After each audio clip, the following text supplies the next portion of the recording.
Your kindness is killing you. That smile, that endless availability, that inability to say no, it's not making you a better person, it's making you a lesser version of yourself. Every time you say yes when your spirit screams no, you're committing a slow form of suicide. You're sacrificing your purpose on the altar of popularity, trading your destiny for temporary approval. The graveyard is full of people who were too friendly to fight for their dreams, too nice to nurture their potential, too afraid of disapproval to disappoint anyone but themselves. You are losing something right now. Every minute you spend trying to make everyone happy, you lose a part of yourself. Your potential is bleeding away while you smile and nod and say yes to things that steal your time, your energy, and your purpose. I want to talk to you today about something that might sound strange at first. Stop being too friendly. No, I'm not telling you to be me. I'm not saying don't care about people. What I am saying is that many of you are killing your future by trying to please everyone around you.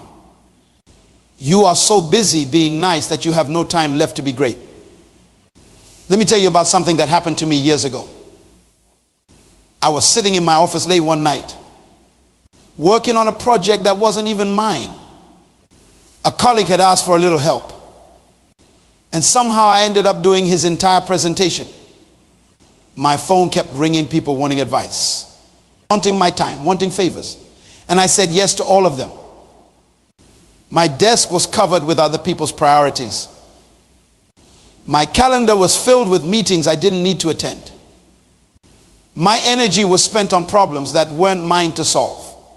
And there, buried under all those external demands, was a small notebook where I had written my own dreams, my own goals gathering dust, because I was too busy being friendly to work on what truly mattered. That night, I looked at my watch and realized it was 2 a.m. I had been at the office for 18 hours. I had missed dinner with my family. And for what? To be nice, to be liked, to avoid disappointing people who probably wouldn't have done the same for me. I realized then that I wasn't being friendly, I was being foolish. I was sacrificing my purpose on the altar of popularity. Many of you are doing the exact same thing right now. You're saying yes when you should say no. You're giving away your most valuable resource, your time, to people who don't value it. You're putting other people's priorities ahead of your purpose. Being too friendly isn't kindness, it's a form of self-sabotage. When you try to please everyone, you end up pleasing no one, especially not yourself. Your relationships become unbalanced. People start to expect your sacrifice. They begin to see your time, your energy, and your resources as something they're entitled to. And worst of all, you start to believe it too. The most dangerous thing about being too friendly isn't what it makes others do, it's what it makes you believe about yourself. You start to think your value comes from how much you give away, how available you are, how much you sacrifice. You begin to measure your worth by how much others need you rather than by how true you are to your purpose. Let me tell you what happens when you're too friendly. You become exhausted. Your energy isn't unlimited. Every time you say yes to something that isn't aligned with your purpose, you're saying no to your potential. You can't pour from an empty cup. And many of you are running on fumes because you've given everything away. Second, you become resentful. It starts small, a tiny voice in your head wondering why you're always the one picking up the slack. Always the one sacrificing. Always the one putting others first. That voice gets louder until one day that resentment spills over into your relationships, poisoning the very connections you were trying to nurture. Or third, you lose respect. Yes, that's right. People don't respect those who don't respect themselves. when you let others walk all over you, when you drop everything to meet their needs, when you consistently put yourself last, you're sending a message: my time isn't valuable. My boundaries don't matter. My purpose isn't important. And people will believe you. And most tragically, you miss your destiny. You were not born to be everyone's assistant. You were not put on this earth to make everyone comfortable. You were created with a specific purpose, with unique gifts, with a contribution that only you can make. But you can't fulfill that purpose if you're constantly derailed by every request, every need, every demand that comes your way. Now, let's talk about healthy boundaries. Boundaries aren't walls, they're bridges. They don't disconnect you from others. They create the conditions for authentic connection. When you have clear boundaries, people know what to expect from you. They know you value yourself and your time. And paradoxically, they value you more because of it. Think about the people you respect most. Are they the ones who are always available? Always saying yes? Always putting themselves last? Or are they the ones who have clear priorities? Who value their time? Who know when to say yes and when to say no? Setting boundaries isn't selfish, it's stewardship. You've been given gifts, talents, resources, and time. You're responsible for managing those things well. You're accountable for the life you've been given. Being too friendly often means being a poor steward of your purpose. Many of you are afraid that if you stop being so friendly, people won't like you anymore. Let me tell you a truth that might be hard to hear. If people only like you because you never say no, because you're always available, because you put their needs above your own, they don't really like you. They like what you do for them. They like the benefits of your sacrifice. They like the convenience of your availability. But they don't like you for who you are, because in all that giving, you've lost sight of who you are. There's a big difference between kindness and being taken advantage of. Kindness comes from strength. It's a choice you make from a place of self-respect and abundance. Being taken advantage of comes from weakness. It's what happens when you don't value yourself enough to establish healthy boundaries. Kindness says, I see your need and I choose to help because I care. Being taken advantage of says, I have to meet your need because I'm afraid of your disapproval. Kindness is giving what you can without resentment. Being taken advantage of is giving what you can't and resenting it afterward. Kindness fills you up. Being taken advantage of drains you. I've watched too many talented people waste their potential because they couldn't say no. I've seen brilliant minds stuck in mediocrity because they were too busy meeting everyone else's expectations to pursue excellence. I've witnessed people with world-changing ideas never change a thing because they were too friendly to rock the boat. Don't let that be your story. Let me tell you about Marcus, a brilliant young man I mentored some years ago. When I first met him, he was working 80 hours a week at a job he hated because he didn't want to disappoint his boss. His weekends were consumed by family obligations, not because he wanted to be there, but because he couldn't bear to say no. His friends regularly took advantage of his generosity, borrowing money they never repaid, showing up at his apartment unannounced, expecting him to drop everything for them. Marcus was everyone's friend, but he had no time to pursue his own dreams. He wanted to start a business, but between his job and all his friendships, he could barely find time to sleep, let alone build something of his own. One day, I asked him a simple question, Marcus, what would happen if you disappeared tomorrow? He looked confused.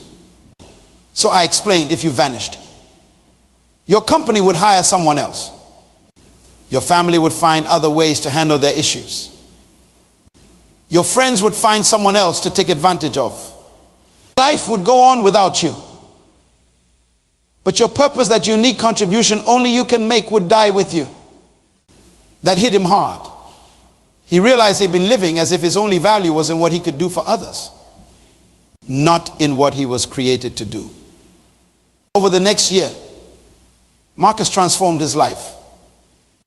He set office hours and stuck to them. Despite his boss's initial resistance, he started saying no to family demands that weren't emergencies. He had honest conversations with his friends about their one-sided relationships. Some of those friendships ended, and that was painful but necessary.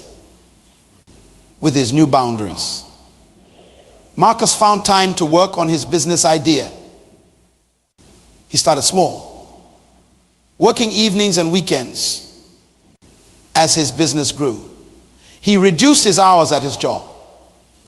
2 years later, he quit altogether to run his company full-time. The most interesting part, the people who truly cared about Marcus, the ones who valued him for who he was, not just what he could do for them, respected his boundaries.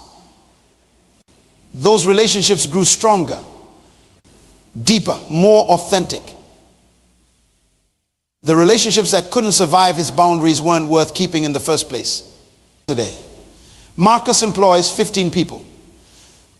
His business helps small farmers get their products to market, improving both their livelihoods and food access in underserved communities.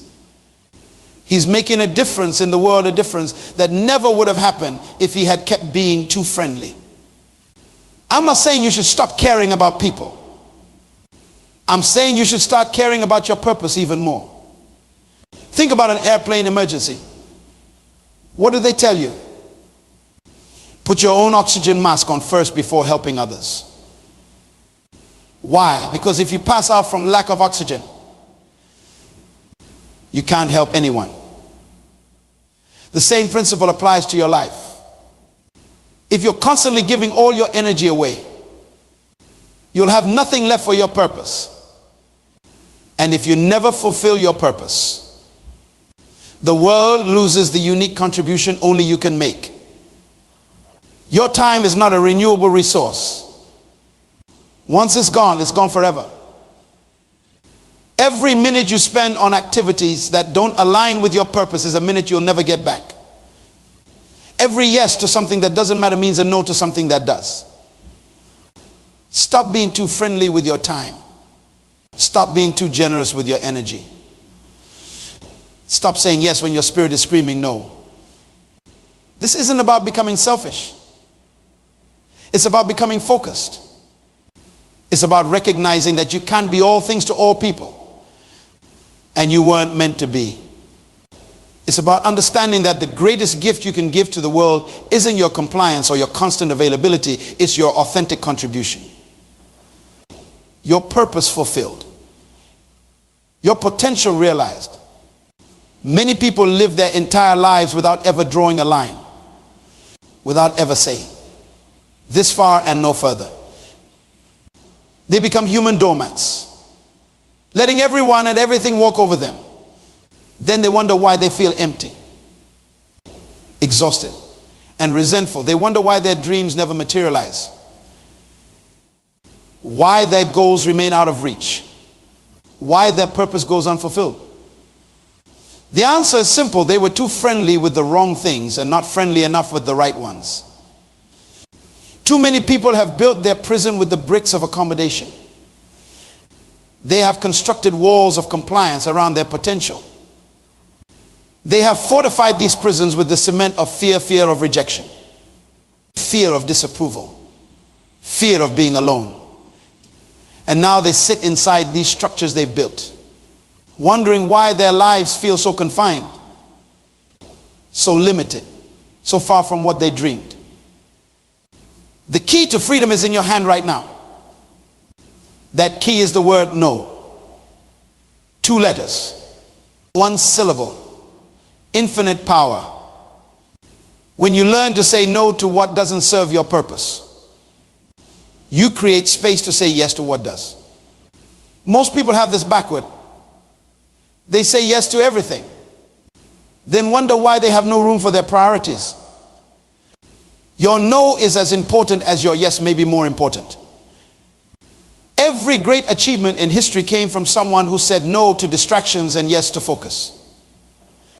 Every breakthrough, every innovation, every movement forward happened because someone refused to scatter their energy and instead concentrated it on what mattered most. I have seen countless talented people who couldn't say no. They were smart, capable, full of potential, but they never achieved what they were capable of because they couldn't refuse the constant demands on their time and energy. Meanwhile, I've watched people with half their talent accomplish twice as much simply because they understood the power of no. No is not a rejection of others. It's a protection of yourself, your time, your energy, your purpose. It's an acknowledgement that your resources are finite and must be stewarded wisely. The strongest people I know aren't the ones who say yes to everything. They're the ones who know exactly when to say no. Their no comes from confidence, not fear. It comes from clarity, not confusion. It comes from understanding their worth, not questioning it. Many of you spend your days reacting to other people's urgencies, responding to every buzz of your phone, every notification, every request for just a minute of your time. Those minutes add up. Those interruptions compound. Soon, your life isn't yours anymore. It belongs to whoever makes the loudest demand. Stop giving away your power. Stop handing control of your life to others. Start saying no to what doesn't align with your purpose. And watch how quickly you start moving toward your goals. Now, let's talk about respect. Many people believe that being agreeable is available and accommodating earns them respect. This is one of the biggest lies in our culture today. Real respect doesn't come from making yourself small so others can feel big. It doesn't come from always saying yes. It doesn't come from being everyone's doormat. Respect comes from integrity, from standing for something, from having principles that don't bend with every gust of popular opinion. It comes from valuing yourself enough to expect others to value you too. It comes from knowing your worth and refusing to accept less. When you have clear boundaries, when you say no to what doesn't serve your purpose, people might be temporarily disappointed or even angry. But in the long run, they will respect you for it. They will understand that your time and energy are valuable. They will see that you are someone who knows their worth. Contrast this with what happens when you're too friendly, too available, too eager to please. Initially, people might seem happy with you, but over time, they start to take you for granted. They expect your sacrifice. They assume your compliance. And slowly, subtly, they begin to lose respect for you. I've seen this pattern play out hundreds of times. The person who never says no becomes the person everyone asks first, not because they value them, but because they know they won't refuse. The person who drops everything for others becomes the person others drop when something better comes along. The person who puts themselves last becomes the person others put last too. Building respect through boundaries isn't about being harsh or cold. It's about being clear and consistent. It's about communicating your expectations and holding to them. It's about teaching others how to treat you by how you treat yourself. If you want others to respect your time, you must respect it first. If you want others to value your energy, you must value it first. If you want others to honor your boundaries, you must honor them first. Here's a hard truth many of you need to hear. Some of the relationships in your life are toxic. Some of the people you're bending over backward to please are taking advantage of you. Some of the connections you're desperately trying to maintain are draining you rather than sustaining you. Not all relationships deserve your energy. Not all connections serve your purpose. Not all people in your life want what's best for you. How do you identify these toxic relationships? Look for these signs. You feel exhausted after spending time with them. Not energized. They take far more than they give. They only contact you when they need something. They disappear when you're going through challenges of your own. They resist or ignore your boundaries. They make you feel guilty for prioritizing your needs or pursuing your goals. Your success seems to make them uncomfortable or resentful. They consistently undermine your confidence or question your decisions. You find yourself apologizing for things that aren't your fault. You feel like you're walking on eggshells around them. If several of these signs sound familiar in a relationship, you need to make some hard decisions. Sometimes the most loving thing you can do both for yourself and ultimately for them is to create distance. Some relationships need healthy space. Others need to end entirely. This isn't about casting blame or harboring resentment. It's about recognizing that just as you have a purpose, you also have priorities. And if a relationship consistently pulls you away from your priorities rather than supporting them, that relationship may be costing you more than it's worth. I'm not saying cut people off at the first sign of difficulty. I'm saying assess the pattern, not the isolated incidents. I'm saying look at whether the relationship, on balance, adds to your life or subtracts from it. I'm saying consider whether this connection is moving you toward your purpose or away from it. Your time on this earth is limited. Your energy is finite. You cannot afford to invest these precious resources in relationships that deplete you rather than develop you. This brings me to a critical point. Your purpose and your priorities must align. Many people claim to know their purpose but set priorities that contradict it completely. They say they want to build a business, but prioritize watching TV over working on their business plan. They say they want to be healthy, but prioritize convenience over nutrition. They say they want deeper relationships, but prioritize social media over real conversations. Your priorities reveal your true purposes, not the ones you talk about, but the ones you actually live by. If you want to know what you're really committed to, look at how you spend your time, your energy, your money. Look at what you say yes to and what you say no to. Look at what gets your best and what gets your leftovers. If your current priorities don't align with your stated purpose, one of two things must change. Either your priorities or your purpose. Either start living what you claim to value, or be honest about what you actually value based on how you live.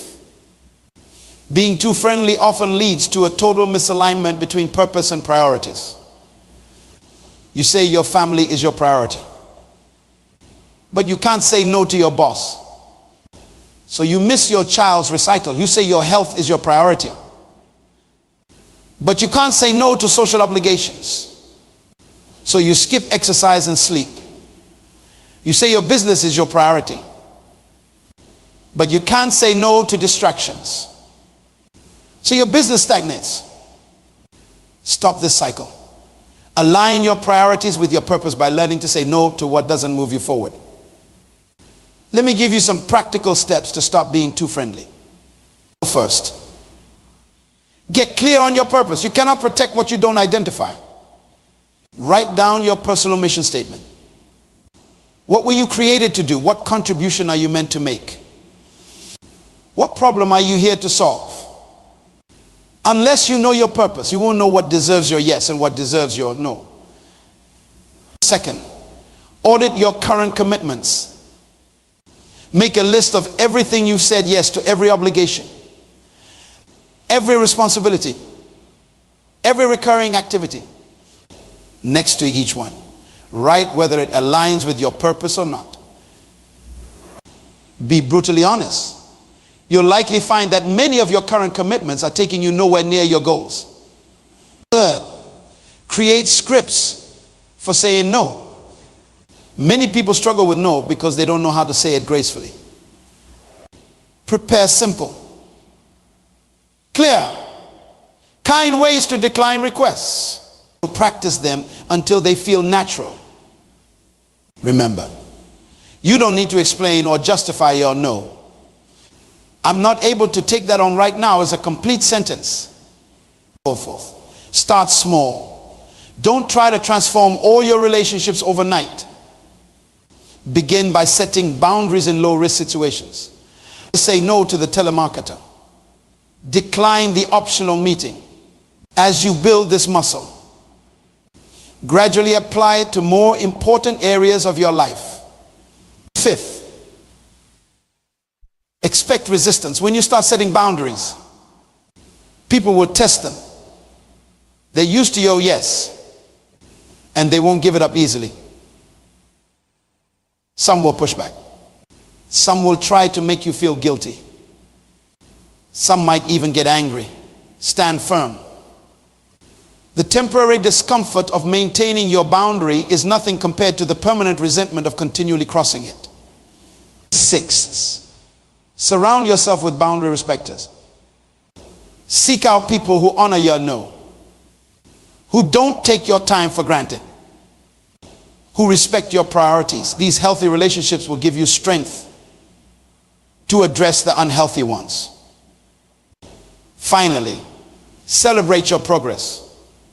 Every time you successfully protect your boundaries, acknowledge it. Every time you say no to what doesn't serve your purpose, recognize the victory. You're reclaiming your life one decision at a time. Let me tell you about Sophia, a woman who attended one of my leadership conferences several years ago. When I met her, she was exhausted, burned out, and resentful. As a community organizer, she had been saying yes to every request, every committee, every cause. She worked 70-hour weeks, was available by phone 24/7, and hadn't taken a vacation in 3 years. Her health was suffering. Her relationships were strained. And despite all her work, her impact was limited because she was spread too thin to excel at anything. During our workshop on boundaries, something clicked for Sophia. She realized that by trying to help everyone, she was actually helping no one effectively, least of all herself. She committed to making a change. It wasn't easy. She had to step down from several committees. She had to start turning off her phone after 8 p.m. She had to learn to delegate tasks. She had always handled herself. Some people in her community were upset, even called her selfish, but she held firm. With her newfound time and energy, Sophia focused on the one area where she could make the greatest impact: youth mentorship. Rather than being involved in a dozen initiatives superficially, she poured herself into this one area deeply. 2 years later, I received a letter from Sophia. Her youth program had expanded to 3 locations and was showing measurable results in keeping at-risk teenagers in school. She had trained 10 other mentors who were now leading their own groups. She had secured stable funding through grants. She actually had time to write properly. Her health had improved dramatically. Her closest relationships were stronger than ever. And here's what struck me most: the very people who initially resisted her boundaries were now among her biggest supporters. They respected her focus, her clarity, her results. By stopping being too friendly, Sophia had actually increased her positive impact on her community. Your story can follow a similar path.